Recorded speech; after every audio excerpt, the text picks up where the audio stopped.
नजर सब पर। नमस्कार, मैं हूं दीप्ति शर्मा और आप सभी का स्वागत करती हूं थर्ड आई न्यूज नेटवर्क में। आइए सीधे रुख करते हैं अभी तक की 10 बड़ी खबरों पर। जब आमने सामने होंगे मोदी और ममता, कूच बिहार में गरजेंगे दोनों नेता, एक दूसरे की पार्टी पर करेंगे वार पलटवार। लोकसभा चुनाव की तारीख जैसे जैसे निकट आ रही है, राजनीतिक पार्टियां एक दूसरे पर हमले तेज कर रही हैं। इस बीच आज पीएम मोदी और पश्चिम बंगाल की सीएम ममता बनर्जी आमने सामने होंगे। दरअसल दोनों नेता कूच बिहार में रैली करने वाले हैं। चुनाव आयोग द्वारा आम चुनाव के कार्यक्रम की घोषणा के बाद बंगाल और बिहार दोनों में आज पीएम मोदी की पहली रैली होनी है। प्रधानमंत्री नरेंद्र मोदी और मुख्यमंत्री ममता बनर्जी दोनों आज चुनाव प्रचार को धार देंगे। मानव श्रृंखला बनाकर गंगा निर्मलीकरण का संदेश, गंगा स्वच्छता की बात पर जुड़े हाथ से हाथ। गाय घाट पर गूंजा सबका साथ हो, गंगा साफ हो।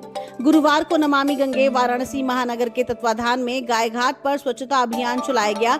संस्था के सदस्यों को राष्ट्रीय स्वच्छ गंगा मिशन नई दिल्ली द्वारा प्रकाशित गंगा निर्मलीकरण हेतु अब तक के किए गए कार्यों पर आधारित त्रैमासिक पत्रिका, मैगजीन, कैलेंडर सहित टी शर्ट, कैप आदि का वितरण भी किया गया। नमामि गंगे महानगर सह संयोजक शिवम अग्रहरी के नेतृत्व में गंगा घाट पर आमजन को जागरूक करने के उद्देश्य से मानव श्रृंखला का निर्माण कर गंगा स्वच्छता के नारे सबका साथ हो, गंगा साफ हो को दोहराया गया। राजस्थान में दूसरे चरण के वोटिंग के लिए नामांकन का सिलसिला जारी है। नामांकन का आज आखिरी दिन है। कोटा संभाग से बीजेपी प्रत्याशी पूर्व मुख्यमंत्री वसुंधरा राजे के पुत्र दुष्यंत सिंह मैदान में हैं। बुधवार को दुष्यंत सिंह ने झालावाड़ 12 लोकसभा सीट से नामांकन भरा। नामांकन के दौरान उन्होंने अपनी संपत्ति का एफिडेविट भी दायर किया, जिसमें उनकी सालाना आय में वृद्धि हुई है। साल 2019 लोकसभा चुनाव की अपेक्षा दुष्यंत सिंह की आय बढ़ी है। हालांकि उनके पास मौजूद सोने चांदी में कोई वृद्धि नहीं हुई है, सिर्फ उनका बाजार मूल्य बढ़ा है। ताइवान में आया शक्तिशाली भूकंप, 25 वर्षों में सबसे ज्यादा तबाही।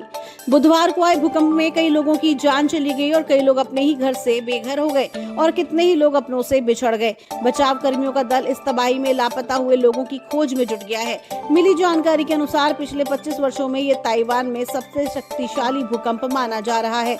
इस आई तबाही में कुछ ही सेकंड में कई इमारतें ढह गई और कई इमारतें बहुत ही ज्यादा क्षतिग्रस्त हो गईं और कई जगह पत्थरों के खिसकने की भी खबरें सामने आई हैं।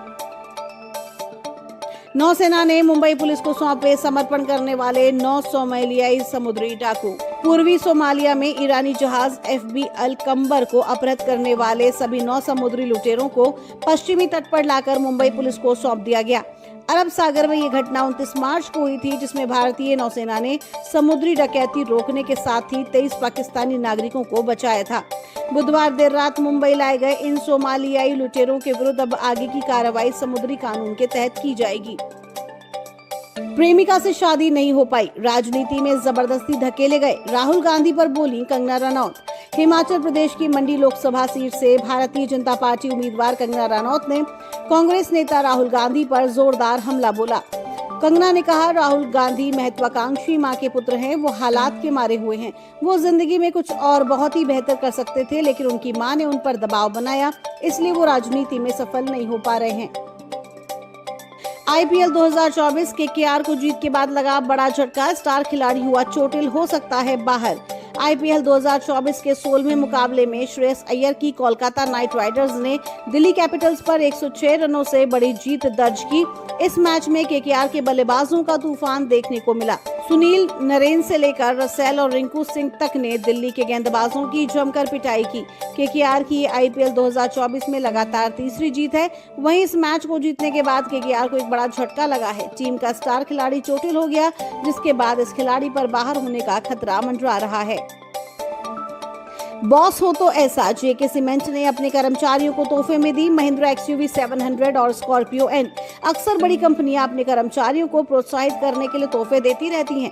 हाल ही में जेके सीमेंट ने अपने कर्मचारियों को कारें गिफ्ट की हैं। इन कर्मचारियों ने कंपनी की ग्रोथ के लिए कड़ी मेहनत की है। जेके सीमेंट ने 65 चुनिंदा कर्मचारियों को महिंद्रा XUV 700 और स्कॉर्पियो N XUV की चाबियां सौंपी हैं।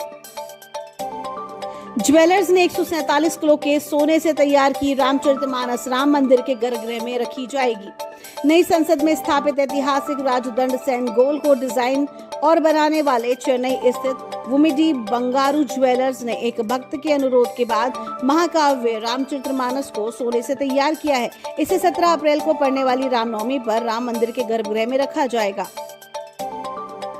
पहाड़ों पर बारिश, बर्फबारी, मैदानी इलाकों में हीट वेव का तांडव।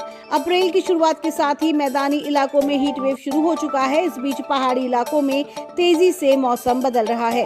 उत्तर भारत के पहाड़ी इलाकों में बारिश और बर्फबारी का दौर भी जारी है। मौसम विभाग के मुताबिक इस महीने से ही IMD ने दक्षिण प्रायद्वीप के अधिकांश हिस्सों, मध्य भारत, पूर्वी भारत और उत्तर पश्चिम भारत के मैदानी इलाकों में हीट वेव चलने की संभावना व्यक्त की है। पंजाब, हरियाणा और चंडीगढ़ जैसे कई राज्यों में तापमान बढ़ने के कारण गर्मी बढ़ेगी, इसका पूर्वानुमान है। वहीं IMD की जानकारी के मुताबिक मध्य प्रदेश, ओडिशा, कर्नाटक और महाराष्ट्र के कुछ क्षेत्रों में लू चलने की संभावना है। तो ये थी अभी तक की 10 बड़ी खबरें। देश विदेश की ताजा तरीन खबरों के लिए जुड़े रहिए थर्ड आई न्यूज नेटवर्क के साथ। नजर सब पर।